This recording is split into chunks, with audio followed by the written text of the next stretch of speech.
Hi, I'm Mark. I live in the UK, and this is my video for the Biodiversity Ambassadors section of this course.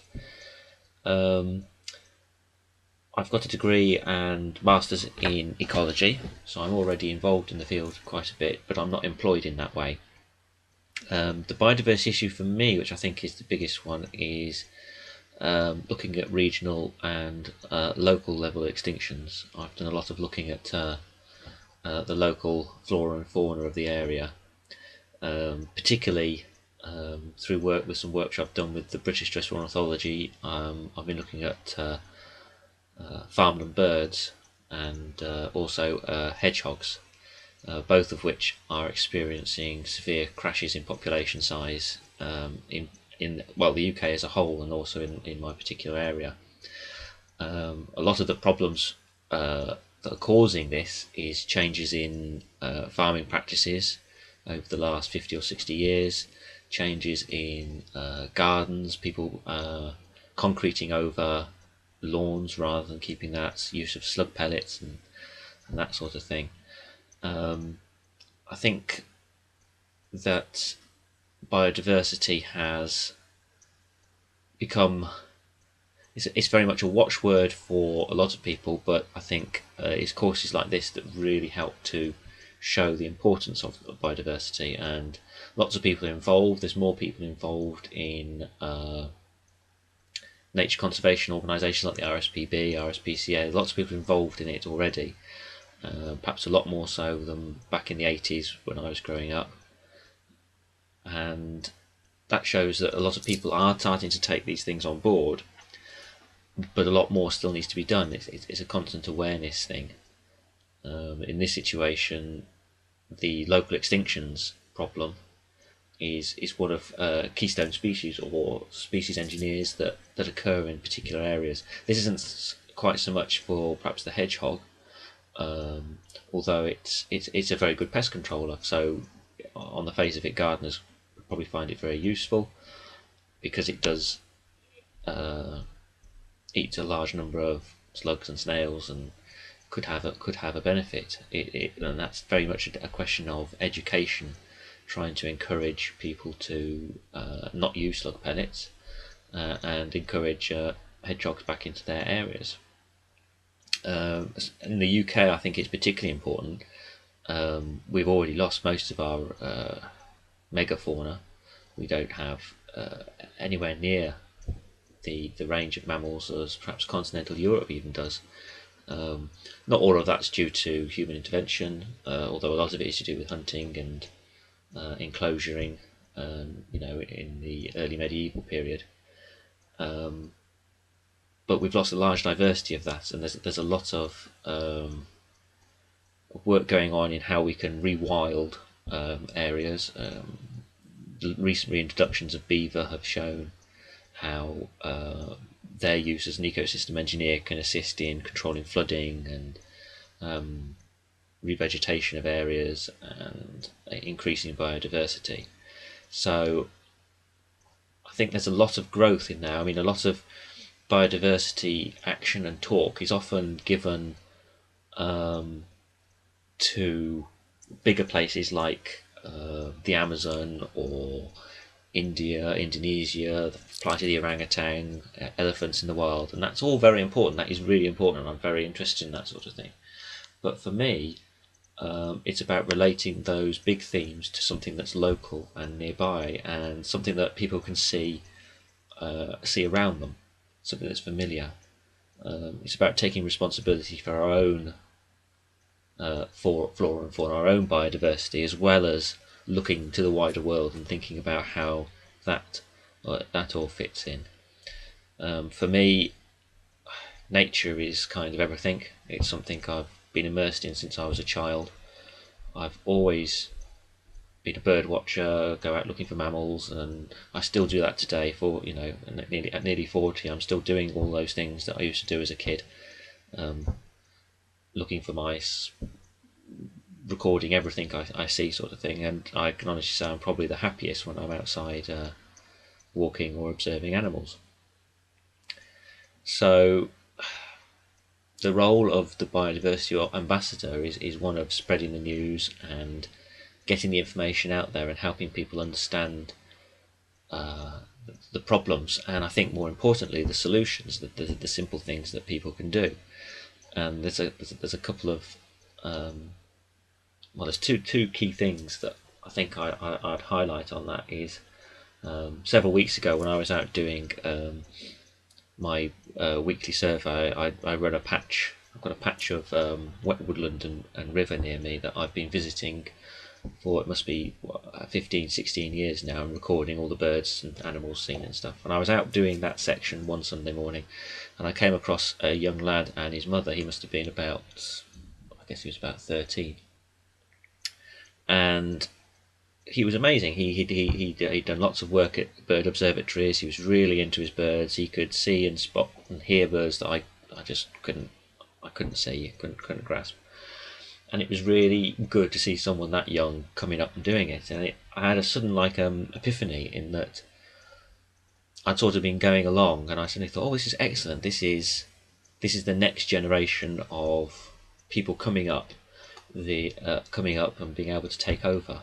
And I suddenly had this moment where I thought, oh, I can remember when I was that next generation. I was the young birder, the young wildlife watcher who was interested in these things, and suddenly now I'm the older person, and that sort of shifted.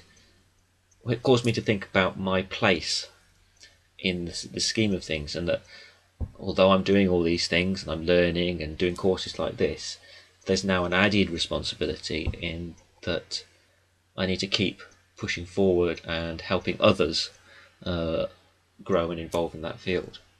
And luckily I do that. Luckily I work in a school, so I'm able to. I run an eco schools club that isn't always as effective as possible, but any children in the school who are interested in animals, I take in my samples and show them all that. And I think that is something that's very important. If you can see a child or a young person who's got that spark, who's got that little bit of interest, that you need to nurture it and help it grow. So that's one very important thing that needs to continue. That's something that I'm going to continue. I've got throughout the things. And the second point I would make is something that my sister said only yesterday.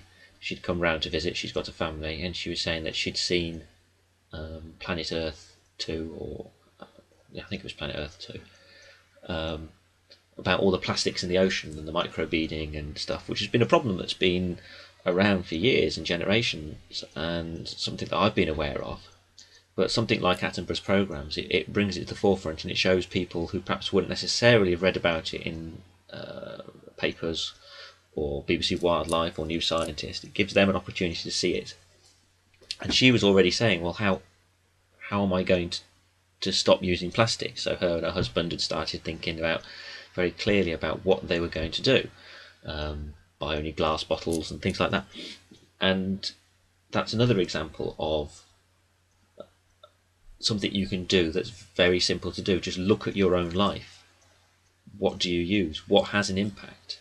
You might not be able to change everything. So like with the plastics things, a lot of things come in plastics and there isn't another option to it. But if you can try and mitigate or minimize whatever you can where you can, then that's, it's that principle of every little helps. So moving forward, as I probably alluded to, I already do quite a bit of bits and bobs relating to biodiversity. I think for me the future will be in terms of working towards helping to continue to educate and making sure that the children at the school that I work in continue to get a place where they can talk about biodiversity and animals and wildlife and environmental issues. They might not want to do it all the time, but I think the idea of having a place that there is someone in the school, or there is a club or society that they can come to. They might not want to do it all the time. They tend to drop out as they get to year 10 and 11. But especially in those early years, they've got somewhere to come and to talk and meet other people and develop their ideas. And more practically, I help manage a bit of land down by my patch, and there's various things I can do with that. So putting up bird boxes, bat boxes containing the vegetation. We've got a particular problem there of Himalayan balsam, which is an invasive species here. So that requires some intensive management in terms of hand pulling. And I've tried a few alternatives to hand pulling, such as taking off the buds before they set seed and things like that. So that's very practical sort of things. But there's I'm a very interested in research-based stuff. So I'm currently doing a master's in environmental studies, and I'm thinking for me, because I'm not a huge one for going out and campaigning and marching in streets and doing that side of environmental activism, for me it's more about the research. So my master's thesis might be looking at habitat suitability indexes for dormice and hedgehogs, or mapping out farmland birds in the county to try and work out which habitats they're most used in. I think the key thing to think about biodiversity ambassadors is that each one of us has a range of skills, certain aptitudes, or perhaps the money or the time to be able to go out and do things, and that each of us as an ambassador has to find that niche that we can contribute to, that you feel confident to, that you've got the skills you can put forward, but that will help in the overall thing. And I think there are lots of little things that can be done. So for me, it's working in the school, it's going out there, taking data, doing bits of research. I'm always reading and keeping up to date on the biodiversity news, encouraging people to watch things like the Attenborough series or various documentaries that are out there that help people focus on particular issues. There's obviously the recycling ideas, and that can be worked on. There's also simple things where you can help support other organisations.